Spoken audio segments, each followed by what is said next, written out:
সোনাকি সব ভুলে গিয়ে মেনে নেবে তার মা দীপাকে। চলে এলাম তোমাদের মাঝে অনুরাগের ছোঁয়া ধারাবাহিকের আরো একটি আপডেট নিয়ে।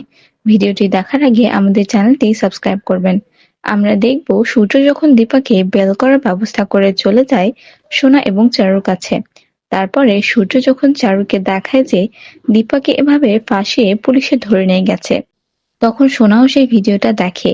দেখে অস্থির হয়ে উঠে বলে যে আমার মা কখনো এরকম করতেই পারে না।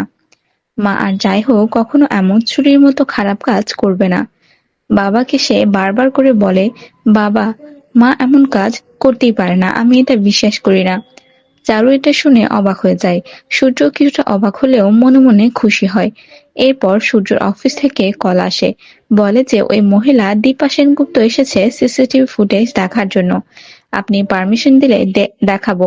তখন সোনাই বলে ওঠে, বাবা তুমি পারমিশন দিয়ে দাও বাবা, মা কিছু করেনি, মা নিরপরাধ।